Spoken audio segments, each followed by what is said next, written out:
comme l'ange tendait la main sur Jérusalem pour la détruire, l'Éternel se repentit de ce mal et il dit à l'ange qui faisait périr le peuple: assez, retire ta main.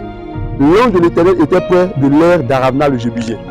Quand l'ange qui était chargé de détruire, n'est-ce pas, cette nation, qui était chargé de faire abattre sur Israël la colère de l'Éternel, est arrivé sur la parcelle d'Aravna, Dieu dit à l'ange: stop. Je viens dire à quelqu'un que ce qui arrive aux autres ne t'arrivera pas forcément. Pourquoi? À cause de l'alliance que tu as avec l'Éternel. L'ange de l'Éternel s'est abattu. L'ange de l'Éternel a frappé les possessions, les richesses de tous les Israélites. Mais quand il est arrivé sur le sol d'Aravna, Dieu dit stop.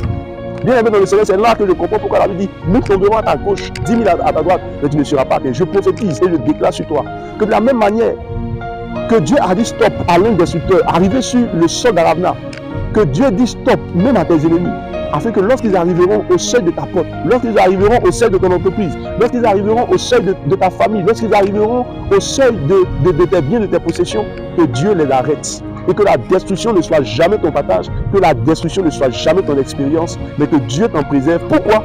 Parce que tu sers l'Éternel avec tes biens. La Bible dit aussitôt que David, homme spirituel qu'il est, a vu que la main de l'Éternel s'est arrêtée. L'ange qui était chargé de détruire Israël s'est arrêté, n'est-ce pas, sur la parcelle d'Aravna.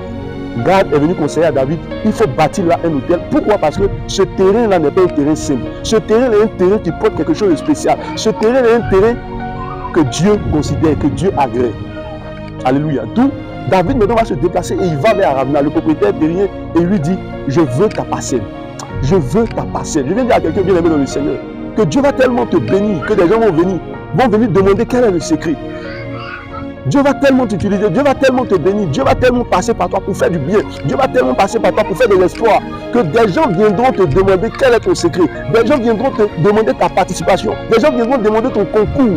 Pourquoi? Parce qu'ils savent que Dieu est dans ton affaire, ils savent que Dieu est dans ta situation, ils savent que Dieu est dans ton affaire. Je le déclare, je le prophétise pour toi au nom de Jésus. Ils reconnaîtront que la main de Dieu est dans ta situation, ils reconnaîtront que la main de Dieu est sur ta famille, ils reconnaîtront que la main de Dieu est sur ton entreprise, ils reconnaîtront que la main de Dieu est dans ton affaire. Ça, c'est le doigt de Dieu. Bien aimé dans le Seigneur, il y a des choses quand ça arrive. Tout le monde sait que ça, si ce n'était pas Dieu qui était avec toi, non, tu ne pouvais pas succomber à cette situation. Si ce n'était pas Dieu qui était avec toi, tu ne pouvais pas traverser ce chemin. Si ce n'était pas Dieu qui était avec toi, tu ne pouvais pas réaliser et arriver là où tu es. Il y a des situations qui forcent les gens à reconnaître que Dieu est dans ton affaire. Et je déclare qu'il en sera de même pour toi, comme il en a été pour Aravna.